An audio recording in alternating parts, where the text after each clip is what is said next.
Hiya, I'm Chloe Forde. I'm a freelance fashion stylist as well as co-founder of a small business called Ace and Prints. We're a lifestyle business. We sell clothes and homeware and kidswear. So I have been a fashion stylist for 10 plus years. Obviously didn't walk straight into a job though. I graduated from London College of Fashion 10 years ago. I did a fashion journalism degree. My degree was brilliant and I met some brilliant people and did learn lots of skills like Photoshop and shorthand. But for me, getting to the job I do now was a lot of through grafting and getting work.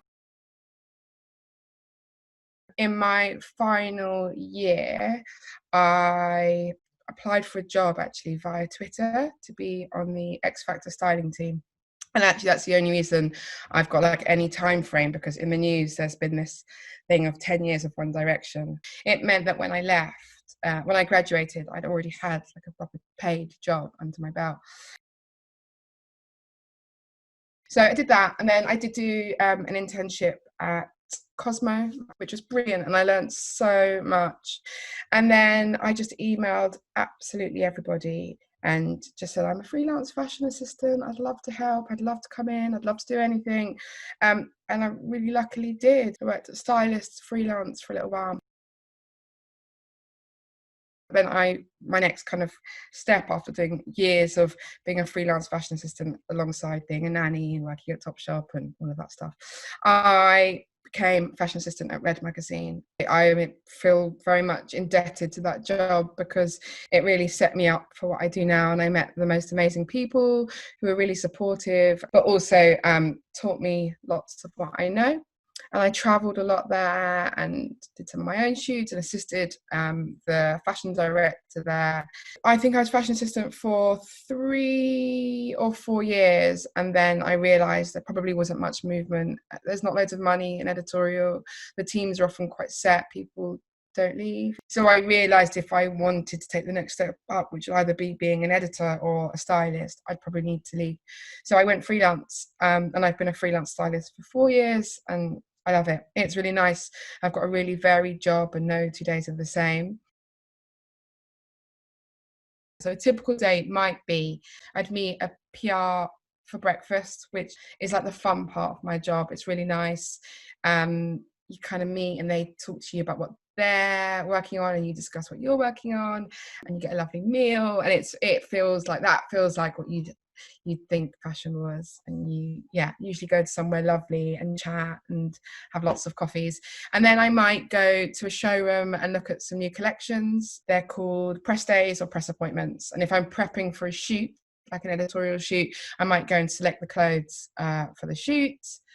I might do emails and things like this, admin. It's really hard, I think, being freelance because you count your work days as the days you're actually making money, so on a shoot. But work days where you're just sorting out your website or thinking of content for social, etc., are still essentially work days. There also can be like quite a rough side when you're working till midnight for 20p an hour when you really work out how many hours you're doing.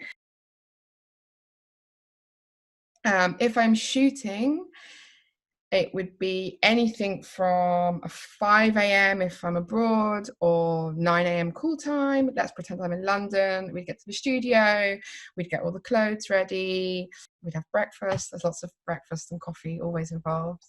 And the model would be in hair and makeup, and then we'd shoot anything from, if it's editorial, we might do 8 looks. If it's commercial, my goodness, it might be 30 looks. It's always a lovely day. There's always music playing. On a shoot is where you get to be creative and stuff. And then me and my assistant will pack everything away, pack it into a suitcase. A courier will come and collect it. Pre-COVID, with lots of travel involved in my job. So in July, we'd shoot Christmas. So at Christmas, we shoot summer. So we traveled to catch the sun, if that makes sense. So often towards the end of the year, November, December, January, sometimes Feb, travel to lots of lovely warm places.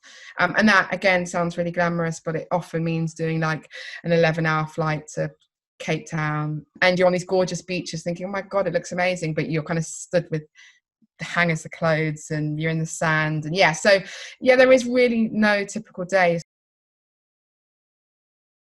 with fashion, a lot of it is to do with people you meet and people you might already know and connections and getting work experience. And you see a shoot you love, try and find out who shot it, so who the photographer was, who styled it, the model, hair and makeup, blah, blah, blah, blah. And I used to see who shot it, and it might have been somebody that I was never going to work with. Stephen Meisel, I'm not shooting with him. But then you could look who his assistants are. And as someone at that level, you might need to look who their assistants are. But, if you find work that you like, their assistants probably shoot quite similarly to them. And you could maybe contact them and say, look, I'd love to do a test shoot together, which just means shooting your own stuff. It might not be for anything or anyone, but you can publish it to your own website or to your own social accounts. I mean, I use Instagram quite a lot. You can get lots of inspiration I find, from other Instagram accounts or brands that you like and the content they post. And there's obviously that little saved tab. So I save a lot of the shoots that I love. The majority of brands have like an editorial section. So they'll have an online magazine or like a blog kind of thing. There's a really great app called Tagwalk. Every look from every catwalk goes on to Tagwalk. You can see all the collections, which is really important. And when you get to the point where you are shooting more or you have an interview, someone might say to you, who's your favorite designer? Whose work do you love? Somebody might say to you, what are the trends for spring, summer, or autumn, winter? If you've looked at the shows, it's a really good way of knowing that. And there'll be show roundups. I love Vogue.com. I like blogs like The Man Repeller, Refinery 29. Maybe they're a bit more lifestyle-y, but everything, you kind of got to be all-encompassing at the moment.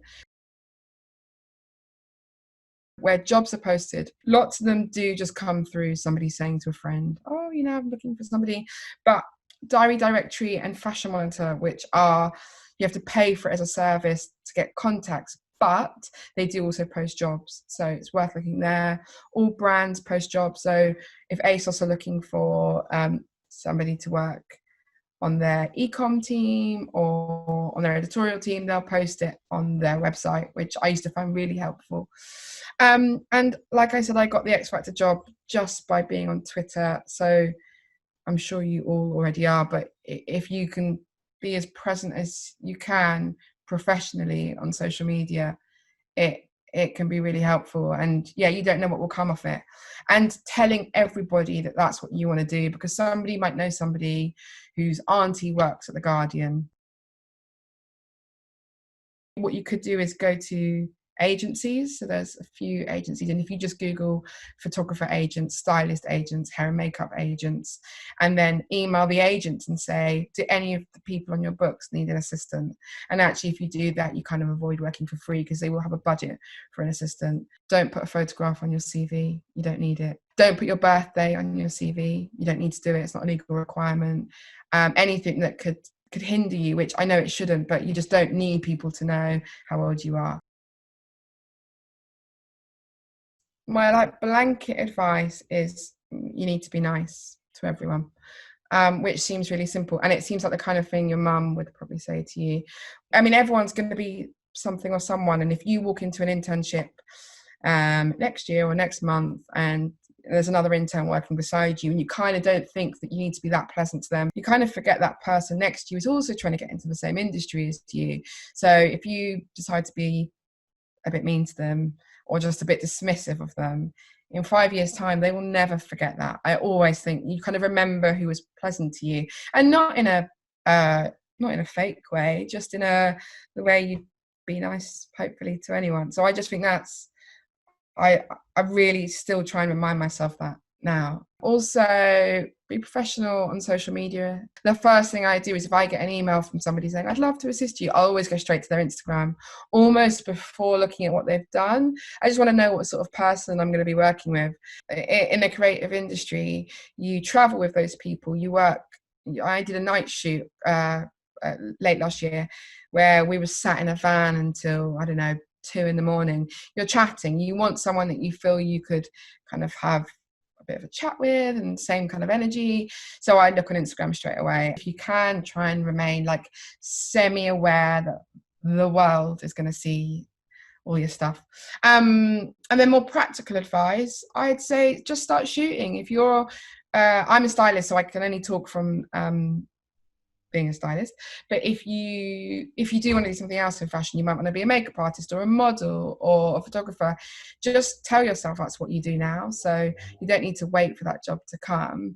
The internet's brilliant for that. So I'd join up with other friends. If you know someone, if you're a makeup artist and you know someone that wants to be a photographer, or a model or whatever, just say, look, I've got this idea, like I was saying earlier about like getting a catalogue of like mood board inspiration pictures, and just you can send it to someone, you can WhatsApp it to them, whatever, a picture, and be like, I want to do this shoot, let's do it. And then you put it up on your Instagram and you use relevant hashtags, and then you are what it is you want to be. It's quite simple. I wish I had everything that you guys have now, because you kind of don't need to wait for job opportunities.